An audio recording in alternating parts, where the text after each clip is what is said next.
بس رمضان کی سب سے بڑی تیاری کیا ہے کہ اپنے دلوں کو صاف کر لو پہلے سے، کہ جس دل میں نفرت ہو، بغض ہو، کسی کے لیے غصہ ہو، کسی کے لیے کیا کیا جذبے ہوں، دل صاف کرنا۔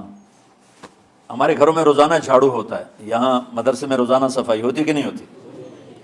کیونکہ دنیا کی اصل گندگی ہے تو جھاڑو ہاتھ سے نہیں چھوٹ سکتا۔ حرم شریف میں دیکھا کیسے چاروں طرف خدام پھر رہے ہوتے ہیں برش لے کر، تو دل پہ غبار ایسے آتا ہے جیسے صحن میں غبار آتا ہے، دل پہ گندگی ایسے آتی ہے جیسے صحن میں آتی ہے۔ تو ہم نے نظام بنایا ہوا ہے، لوگ وہ کر رہے ہیں، وہ روزانہ جھاڑو دیتے ہیں۔ تمہارا دل ایک آنگن ہے، ایک صحن ہے، اس میں بغض، نفرت، حسد، پتہ نہیں کیا کیا گندگیاں آئیں گی اور آتی رہیں گی۔ بچوں ایک کام کرو، جھاڑو پکڑ لو، صاف کرو۔ یا اللہ معاملہ تجھ سے کرنا ہے، لوگوں سے نہیں۔ کسی نے برا کہا، کسی نے غیبت کی، کسی نے گالی دی، کسی نے دھکا دیا، کسی نے حق مارا، کسی نے کچھ کیا، یا اللہ تیرے سپرد میں نے اپنے دل کو سب سے صاف کیا، میں نے اپنے دل کو سب سے صاف کیا۔ یہ اتنی بڑی عبادت ہے کہ بڑے بڑے نفلوں والے، تہجد والے، حج عمرے روزے والے تمہیں نہیں پکڑ سکیں گے، کیونکہ اس کا کرنے والا دنیا میں کوئی نہیں۔ نفل پڑھنے والے تو بے شمار ہیں، عمرے کرنے والے بے شمار ہیں، علماء بے شمار ہیں، حاجی بے شمار ہیں، سخاوت کرنے والے بے شمار ہیں، لیکن اس ٹکڑے کو صاف کرنے والا لاکھوں میں ایک بھی نہیں ہے۔ مشکل کام ہے، آپ یہ سیکھ لیں، صاف کرو، صاف کرو، صاف کرو۔ یہ رمضان کی سب سے بڑی تیاری اور علم کو حاصل کرنے کی سب سے بڑی چابی ہے کہ اپنے دل کو کھلا کر لو۔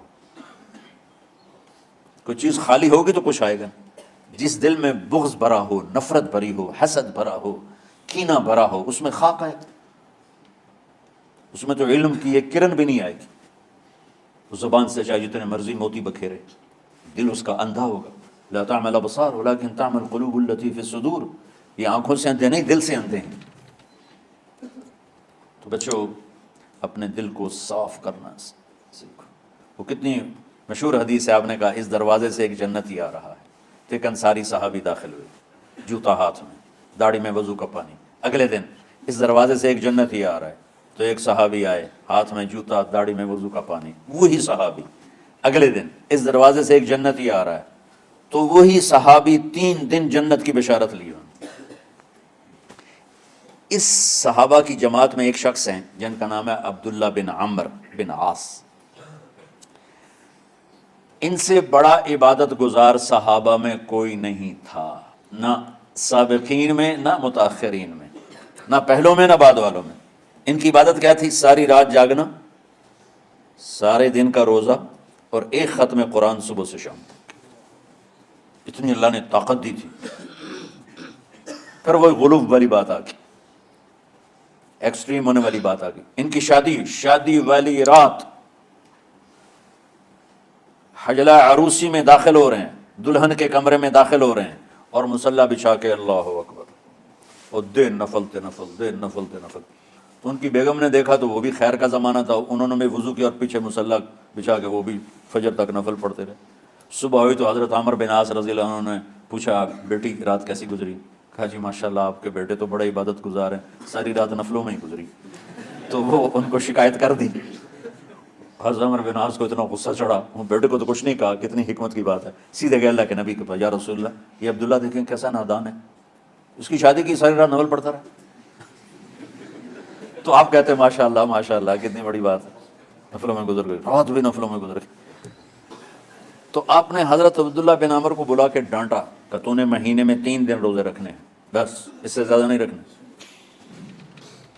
اور ہفتے میں 1 قرآن ختم کرنا ہے۔ کہا یا رسول اللہ میرے اندر طاقت زیادہ ہے۔ پھر اچھا 15 دن روزے رکھنے، کہ نہیں میرے اندر طاقت زیادہ ہے۔ آپ اس کو تھوڑا تھوڑا کر کے گھٹاتے رہے، اور وہ ہر دفعہ نہیں یا رسول اللہ میرے اندر طاقت زیادہ ہے۔ تو آخر میں آپ نے کہا اچھا چلو 100 میں داؤدی پہ آ جاؤ، 1 دن روزہ رکھو، 1 دن افطار کرو، اور 3 دن سے پہلے قرآن ختم نہیں کرنا۔ تو آپ نے اس کو پیچھے کیا۔ یہ بیٹھے تھے اس محفل میں، ان کے دل میں آیا کیا یہ بزرگ مجھ سے زیادہ عبادت کرتے؟ رات میں ساری جاگتا ہوں، دن روزہ رکھتا ہوں، 1 ختم کرتا ہوں، تو جنت کی بشارت تو مجھے ملنی چاہیے تھی، ان کو کیسے مل رہی؟ یہ کسی کتاب میں نہیں لکھا کہ یہ ان کا جذبہ تھا، لیکن جو کہ میں ان کی سیرت کو جانتا ہوں تو مجھے خیال آتا ہے کہ ان کی نفسیات میں یہ بات آئی ہوگی، کیونکہ صرف انہی کو خیال آیا کہ میں جا کے دیکھتا ہوں کہ یہ بزرگ کیا کرتے ہیں۔ تو ان کے پاس پہنچ گئے، چاچا ذرا، وہ ادھیڑ عمر تھے، چاچا وہ میرے ابا تھوڑے ناراض ہیں تو کچھ دن آپ کے پاس گزارنا ہوگا، بیٹا بسم اللہ آ جاؤ۔ اب رات ہوتے عشاء کی نماز پڑھ کے انہوں نے جلدی سے چادر اوپر لی اور یوں سراغ کر کے ان چاچے کو دیکھنے لگے ایسے کر کہ اب یہ کیا ساری رات سجدہ کرے گا اور ساری رات روتے روتے روتے روتے مصلی گلا ہو جائے گا، یا ساری رات رکوع کرے گا، ساری رات قیام کرے گا، ساری رات قرآن پڑھے گا، اس تصور سے یوں دیکھ رہے۔ اور وہ بزرگ صحابی تشریف لائے، سرانے پہ سر رکھا، اللہم بسمک اموت و احیا، ہو گئے۔ اب یہ دیکھ رہے ہیں ابھی اٹھیں گے، ابھی اٹھیں گے، ابھی اٹھیں گے، اٹھے فجر کی اذان پہ اٹھے۔ اب یہ تو حیران پریشان ہو گئے کہ یہ کیا؟ اس زمانے میں تو منافق تہجد نہیں چھوڑتے تھے ڈر کے مارے کہ پتہ نہ چل جائے ہمارے کفر کا، تو یہ چاچا جنت بھی لے گیا تو ستا بھی پیا کہ چلو کل دیکھوں گا۔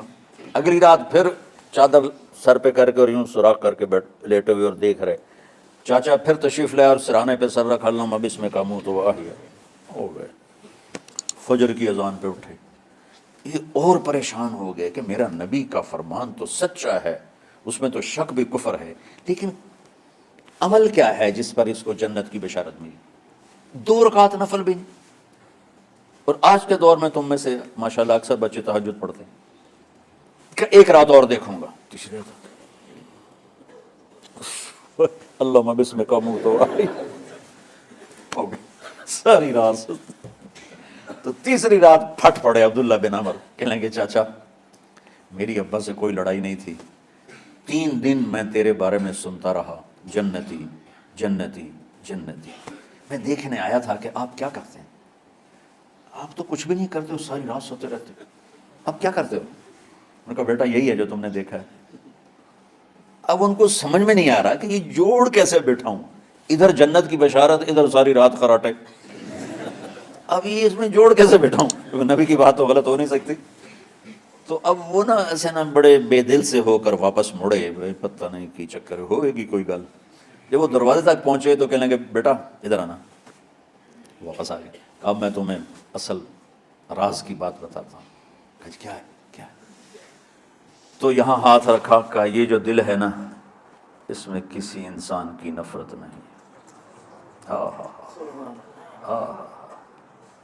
اور جب اللہ کسی کو رزق دیتا ہے، عزت دیتا ہے، مجھے کبھی حسد نہیں ہوا، مجھے خوشی ہوتی۔